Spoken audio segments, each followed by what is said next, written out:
Hello, everybody. Good day, Welcome good to day. another week of Ops Experts Club. Ben, good to see you on here again. How you doing Good to see today? you as well. I think we're still waiting on Aaron. We're going to go ahead and get started without him. So, last week, pretty fun little chat with Tabby from Advance Your Reach. We enjoyed her presence. She's been with them a couple years. I've gotten to work with her since they hired her for all that time. So, pretty cool to see her grow from just the grunt work finance help to the accounting manager position she's in now. Yeah, I Um, was saying I've gotten, I think, more than a few looms from her in the past. It's nice to finally put a face to a voice. Because mhm, you always get like random tasks from people, and you're just like, I wonder who this is. It's just a voice in the background. I was like, oh, that's Tabby. Oh, mhm. it's Yeah, funny. yeah. It's really cool. So yeah, they've got I mean, in the last couple of years, they just had a finance director and they've really built out their team. There's is that one, two, three, four of them now. So pretty cool to see the growth there. And just reminds us too that how vast operations can run.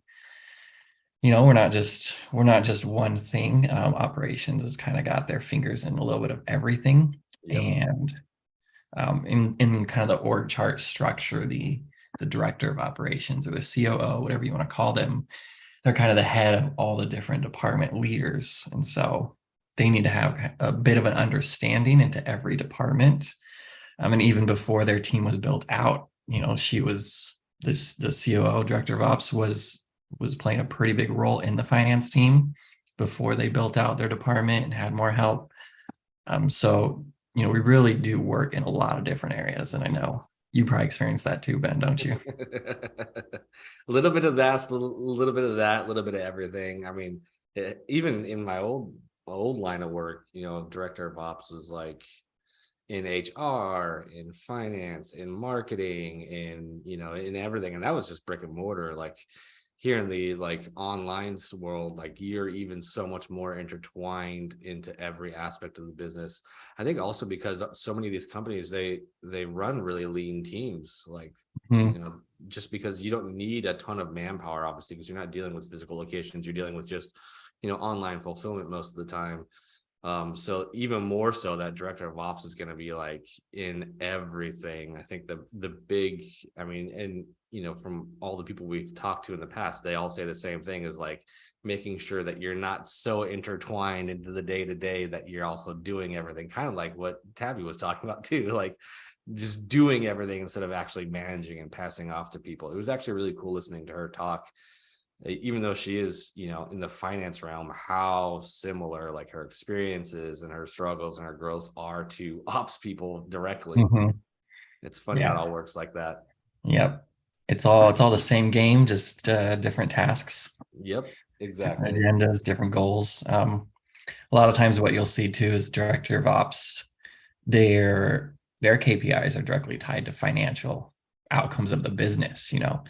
They really need to report on how the business is doing across the board. And most importantly, the visionary will ask them, okay, what's our money coming in? What's our money going out? What's our profitability?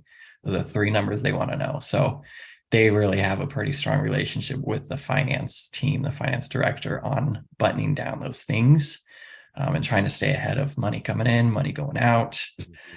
They're usually, brought in on big financial decisions, on budgets. A lot of them can still even do the final step of approvals for payouts, just so they have a good sense and be able to look into what's going out. What are we paying people?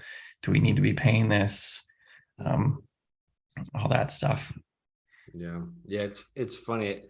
I was just thinking while you're saying that too, like Tabby, again, because she's finance, like her, it's a little bit of a different project world than where we're at, us specifically. But it's funny, all these folks that we talk to, that we bring in, whether they're in, in Gino's case, he was more on the marketing side, and Mhm. the creating social media stuff, and she's in the finance side. But all of these all of these folks who are like high level performers doing a fantastic job, they all have that same story of like started out doing the grunt work, like Mhm. started out as a finance specialist. And it's just like, it's cool to see all these people grow in their skill set and grow with a company, and a company be like, oh gosh, we really need you. You're really great. I mean, I imagine if Tabby's only been there for a couple of years, she's sort of skyrocketed just in her ability to work in finances, and just showing, you know, AYR that, hey, I'm a valuable asset. It's funny, we all started somewhere at the bottom. We just work our way up these ladders. Mhm. Yeah, it's cool. It's the cool part about a growing business is, you know, a lot of the people we work with, they hardly ever have people that are hired in right at the top or the middle. It's people in the bottom who have grown with them and grown through them, that as the company grows, they get elevated as well. And then people brought under them, and then it grows even more, and then they get elevated again, people under them get elevated. So it's really cool to, when you get to see kind of the progression of a business is growing and the people underneath it are growing with the business, and they just keep filling in underneath with Yep. people and processes, and everybody just keeps growing upwards. I really like getting to see that in a lot of these clients.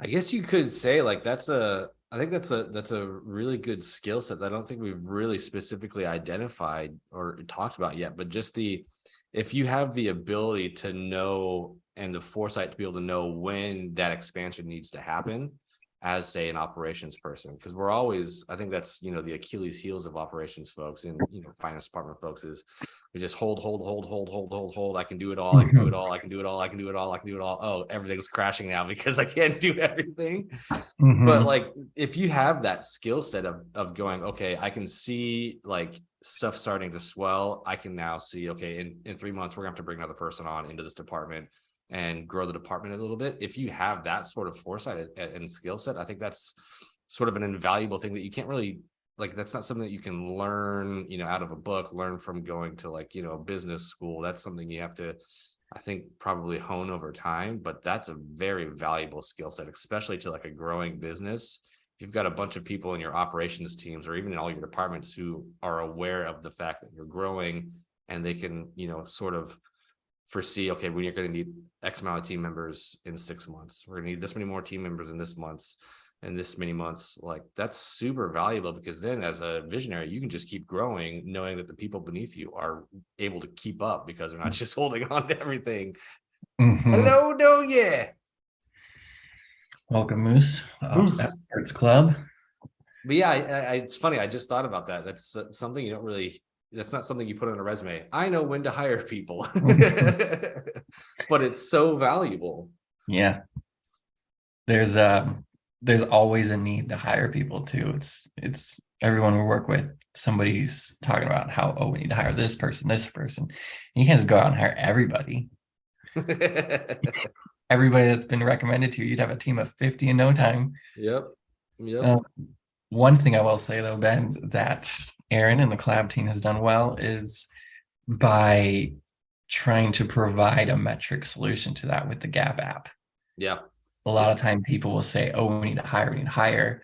We take their team to the Gap app, and you actually end up finding gaps in some people's work. So it's like, oh, okay, this person that's overworked, we can actually transfer some of this to this person who's underutilized. Yep. And we can automate these things, free up all this time. And look at that. All we did was balance the load because we took an analytical approach to what your whole team is doing. And we actually learned, okay, we don't need to hire anybody. What we needed was to switch some things up. Yep. Yep. Or even on the flip side, like, you're like, why is our team struggling right now? And you realize, oh, Sally is the choke point because she's just trying to do everything and stuff's falling by the wayside. So it's like, yeah, you get that report back and you see that, you know, Sally's working, 45, 46 hours a week just trying to hold everything. And you've got Johnny over here who's like, yeah, life is a breeze right now. Like, I could do some more work. And you realize that your business is choking on the fact that Sally's trying to hold everything and do everything, but being able to shift that, like you said, can help, you know, whether you need to hire or don't need to hire. Mhm. I think it's so easy for most people. I mean, we all do it. We just get we have our daily routines of like, I have this project and this project and this project. And you don't really take the time to pull your head up out of water and go, I'm working like way too much right now. Kind of like, I mean, Tabby was saying that too, like just realizing that there's 24 hours a day, but not all of them are supposed to be working hours. Yeah. Yeah, it was fun to hear her little last words she shared with us at the very end, as I throw in a little surprise question, keep people on their toes. It's just remembering that your time matters, and it's not the company's time, it's not somebody else's time.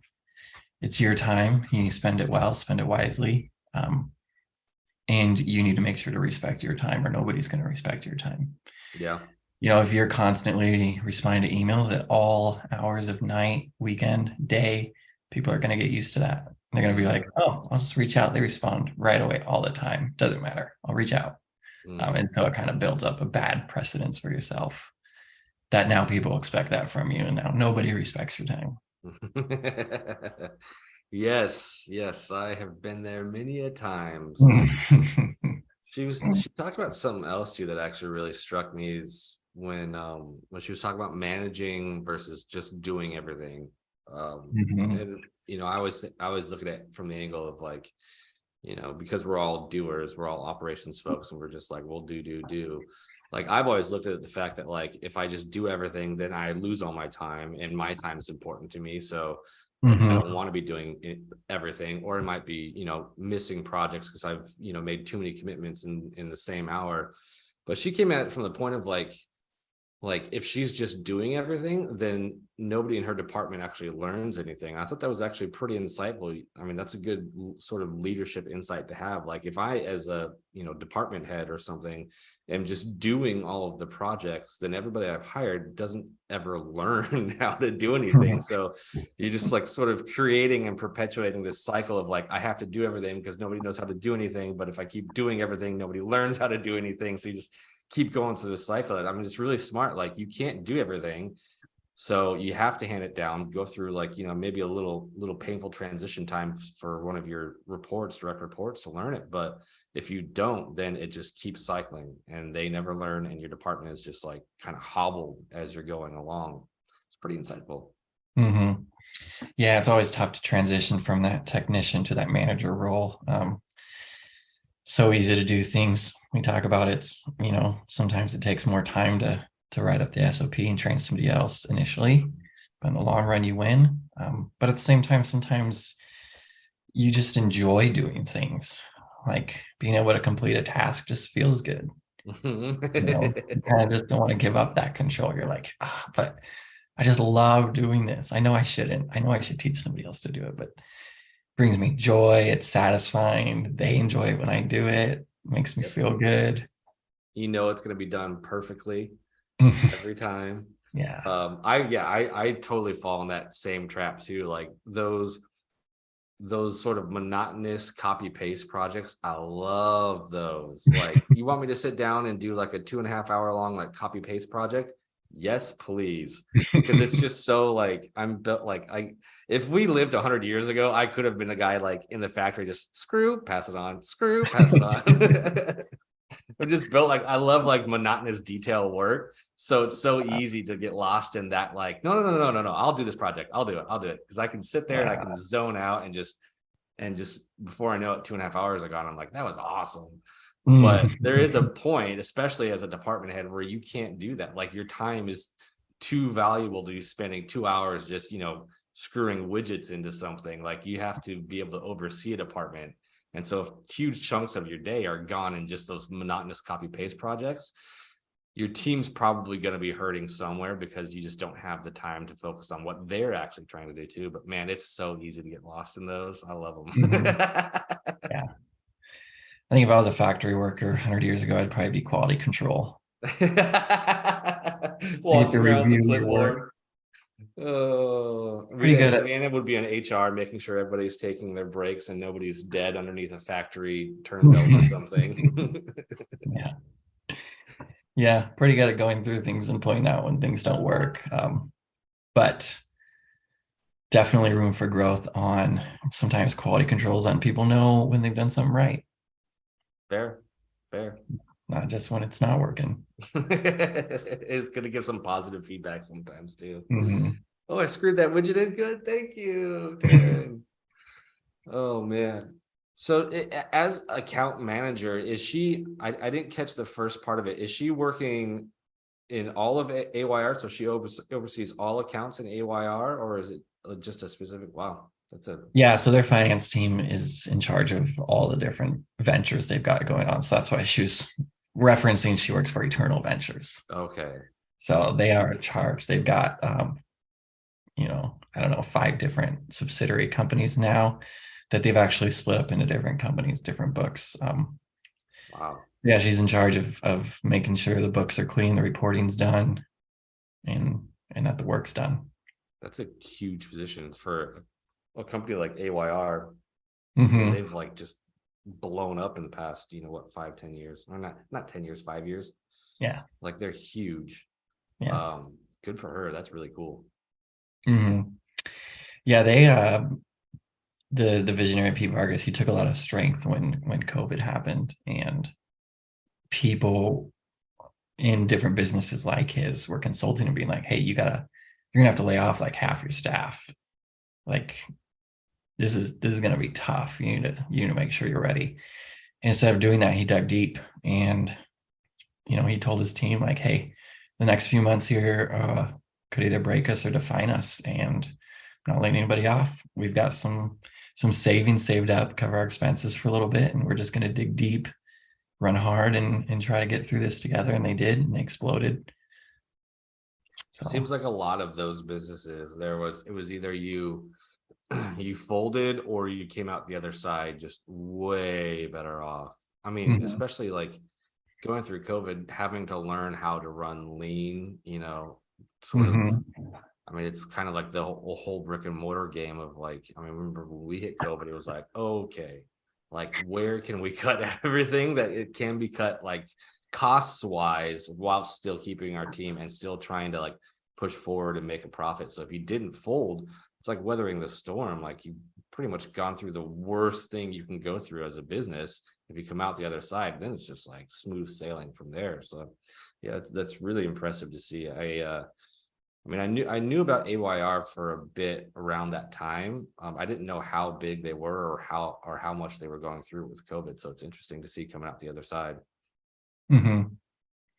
Yeah, the big stepping stone in that situation was just like rallying the team behind you. The visionary, he can give direction, but just making sure people are still in the boat rowing was very important, and just giving them insight like, hey, this could be a busy few months. Like, we're gonna work hard, dig deep, see what happens. But Yep. he made sure to communicate that with everybody, brought them all on board to what was going on. And so everybody was on the same page and worked hard together. Made it through the storm. Hmm. Yeah. It's a cool story to watch. Like all of these, same with Rainmakers, same with Pedro, like all of these companies who are just, it's fun to watch from the outside, especially since we're sort of integrated into all these companies and we know all of the players. Like watch all of these ops people and the finance people like sort of weather their storms and get through like the struggles like Tabby was talking about. And it's weird. It's kind of like watching a kid grow up. You're like, oh man, here you come. You're learning so much. Wow, look at you now. Mhm. Yeah. It's nice when they touch the hot plate and they realize it's hot, and then you see Yep. them go back to it again and they don't touch it this time. So they're like, I remember what happened last time. If you Let's not see do all that these again. folks like learning, I mean, yeah, just like Tabby said, learning how to like say no and how to like regulate their time and how to like have a good working relationship between that like visionary ops, those two different roles. It's I mean, Kimberly comes to mind all the time just because I mean, when we first came on with Rainmakers, she was that like, I'll do everything person. And then like as we've gone on, you start to see Kimberly start going, okay, how about you could do that, or you could do that, or you know what, we've got this team over here, or you know what, I mean, I've gotten more than a couple looms from her just going, I'm not good at this. Can you help me out? I'm like, definitely, that's great. It's great to see people grow like that because then that it just means that their company and their department's gonna be all that much better for it. Hmm. Yeah, it's hard starting a job and you just want to do your best. Like you'll do anything. You're going to work hard. You're going to push yourself. And then that, working, but then it's kind of like you start getting taken advantage of. So it's like, how do you dial down from doing your best and trying to impress people and going the extra mile to now being like, maybe I pushed it too far. I've gone too many miles. That's true though. That's tough. Yeah. I mean, especially coming in, like I'm sure Tabby, like coming into AYR, like as a junior grunt finance specialist, that's like, you're like, how do I make my mark? How do I show everybody that I'm on board? I'm just going to do everything as much as possible. I mean, but it's great, but yeah, that mindset switch from, like you said, the doer to the managerial position is, I mean, that can be tough. It can be hard for some folks, and a lot of people just don't, like, they just can't do it. And I think unfortunately, they probably learn a little bit too far into a managerial position that they just can't, they're not good with managing others because they just want to do everything. So it's tough, but it's good to see the people who do get it, that transition and how well they do. And I think the great companies, the good companies like the AYRs have the people like Tabby who are like self-aware enough to go, okay, I'm in a transition period where I need to stop just doing everything and going the extra mile all the time and start handing things down to other team members. And there's a reason why those companies are successful, because they have the people like the Tabbies who are able to do that. So it's cool to watch. Yeah. Well, next week we're going to have another fun guest on with us. His name is McCall. Oh, McCall. Awesome guy. Don't know if you met him. Wonderful lad. I think I've had a chat with him once, maybe. Yeah, so he's over with a guy called Justin Janowski with Faith to Influence. So they're kind of like an honorable sales process is what he presents, is how do we sell with integrity and dignity.